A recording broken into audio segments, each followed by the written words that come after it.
नमस्कार, मैं नंदिनी नागर। आप सबका एक बार फिर स्वागत है वर्ल्ड हेडलाइन पर। जहां पूरा देश एक तरफ बाढ़ के गंभीर हालातों से त्राही त्राही हो रहा है, वहीं दूसरी ओर भारतीय जनता पार्टी अपना अलग ही राग अलाप रही है।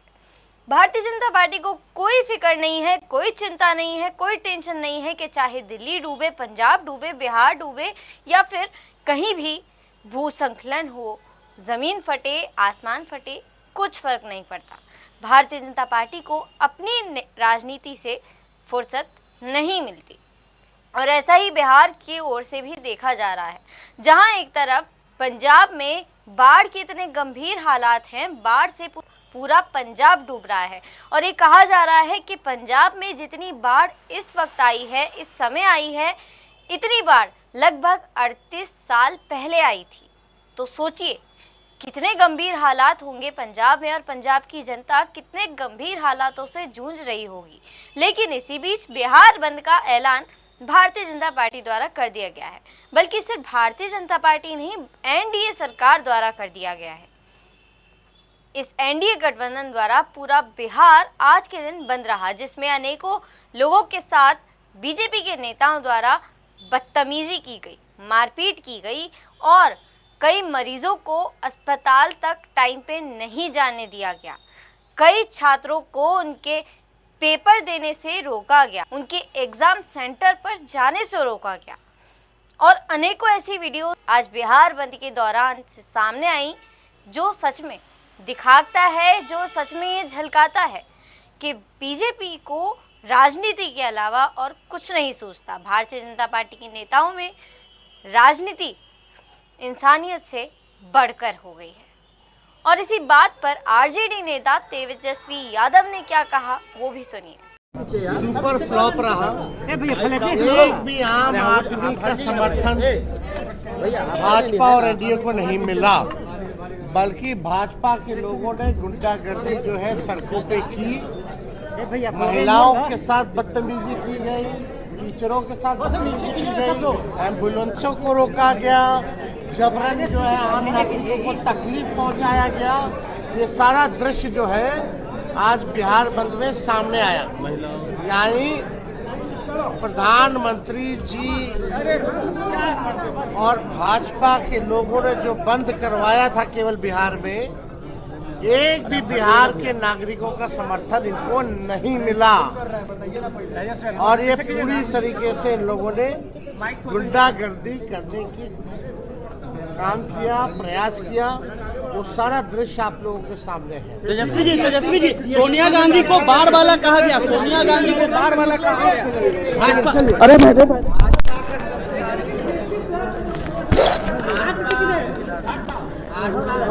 और साथ ही पंजाब से आई ये तस्वीरें भी देखिए, जिसमें देखकर आप अनुमान लगा सकते हैं कि पंजाब में इस वक्त बाढ़ के हालात कितने गंभीर हो गए हैं। और साथ ही हम ये भी बता देना चाहते हैं कि पंजाब के इन्हीं बाढ़ के हालातों को देखने और पंजाब की जनता की तकलीफें सुनने आम आदमी पार्टी के नेता अरविंद केजरीवाल द्वारा आज पंजाब का दौरा किया गया, जिसमें उन्होंने क्या कहा, आप खुद सुनिए।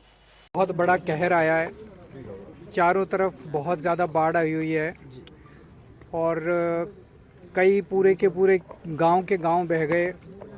बताते हैं 1988 में 37 साल पहले इतना ज़्यादा बाढ़ पंजाब के अंदर आई थी, उसके बाद अब आई है।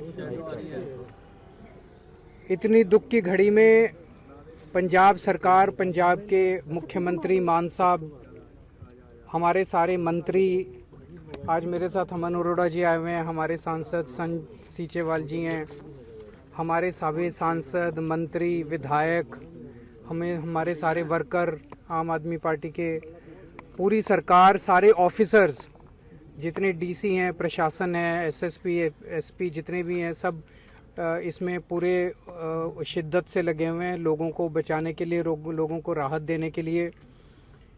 अभी जैसे हम गए थे, कई लोग ऐसे हैं जो अपना घर नहीं छोड़ना चाहते क्योंकि उनके पशु भी हैं, उनको ये भी डर है कि घर अगर छोड़ दिया तो पीछे से कुछ उनके यहाँ चोरी ना हो जाए, तो कई लोग घर नहीं छोड़ना चाहते।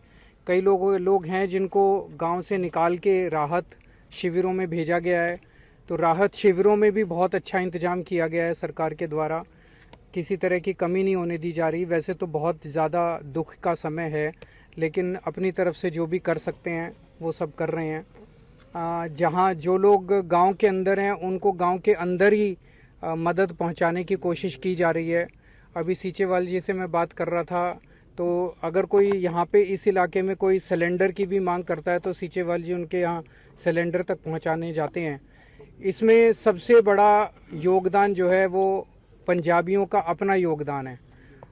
पंजाब मैं समझता हूँ एक सूबा नहीं है। पंजाब एक तरह से जब जब भारत के ऊपर किसी ने भी आक्रमण किया तो सबसे पहले पंजाब सीना तान के खड़ा हो गया और उसने देश की रक्षा की है।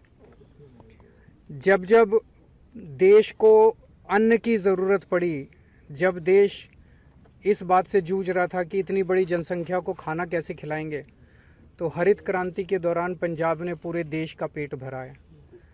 आज पंजाब मुसीबत में है, लेकिन पंजाबियों की जो स्पिरिट है वो अभी भी देखने वाली है कि एक पंजाबी दूसरे पंजाबी की किस तरह से मदद कर रहा है। निस्वार्थ भाव से अपना सोचे बिना एक पंजाबी पड़ोसी की पहले मदद कर रहा है और फिर अपने बारे में सोचता है। तो आज पूरी कोशिश कर रहे हैं, सब कुछ सारा प्रशासन लगा हुआ है। और अभी थोड़ी देर पहले मैं सुबह, आज मान साहब को भी मेरे साथ आना था, लेकिन वो 3-4 दिन से घूम रहे थे बहुत ज़्यादा बिना खाए पिए।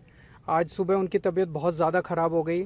मैं उनके घर भी गया था उनसे मिलने के लिए, तो उनकी तबीयत काफ़ी ख़राब थी। मैंने उनसे निवेदन किया कि वो 1-2 दिन रेस्ट करें, नहीं तो उनके लिए मुश्किल हो जाएगा। तो वो उन्होंने, लेकिन वो वहाँ लेटे हुए भी अभी भी उनको ड्रिप चढ़ी हुई है, लेकिन वो उस वक्त भी पूरा यही सोच रहे हैं कि किस तरह से अपने पंजाब के लोगों को मदद की जाए। तो सुबह उन्होंने मुझसे चर्चा भी की थी, अभी शायद ऐलान भी हो गया कि हर गांव में लगभग 1400 के गांव अफेक्ट हुए हैं, 1400 के करीब गांव प्रभावित हुए हैं और 3 लाख के करीब लोग प्रभावित हुए हैं। तो हर गांव के लिए एक गज़ेटेड ऑफिसर नियुक्त किया जा रहा है, ताकि गांव के लोगों को वहीं उसी वक्त प्रशासन के किसी के पास जाना ना पड़े, वहीं उसी वक्त हाथ की हाथ उसे मदद मुहैया हो सके। मैं केंद्र सरकार से भी विनती करना चाहूँगा कि इतने दुख के मौके पे जितना भी हो सके इस वक्त जो जितनी भी मदद हो सके मदद करे पंजाब की। अभी मैंने देखा केंद्र सरकार ने अफ़गानिस्तान में अर्थक्वेक आया है तो वहाँ पे उन्होंने काफ़ी मदद भेजी है, तो वो अच्छी बात है। दुनिया में कहीं भी कुछ हो तो हमें मदद करनी चाहिए, लेकिन पंजाब में इतना बड़ा दुख है तो पंजाब की भी केंद्र सरकार मदद करे, ऐसा मैं विनती करता हूँ उनसे। तो जैसा कि आपने सुना कुछ नेताओं के बयान भी जो कि बिहार बंद के ऊपर आए थे, और आम आदमी पार्टी के नेता अरविंद केजरीवाल का बयान भी आपने सुना। बहरहाल इस खबर पर भी बस इतना ही, लेकिन इस खबर पर आपकी क्या विचार सुझाव है? क्या सच में भारतीय जनता पार्टी के नेताओं द्वारा की जा रही राजनीति एक सही राह पर है, एक सही मोड़ पर है? इसके बारे में आप क्या सोचते हैं? कमेंट्स में जरूर लिखिएगा। तब तक के लिए देखते रहिए वर्ल्ड हेडलाइन। मैं नंदिनी नागर, नमस्कार।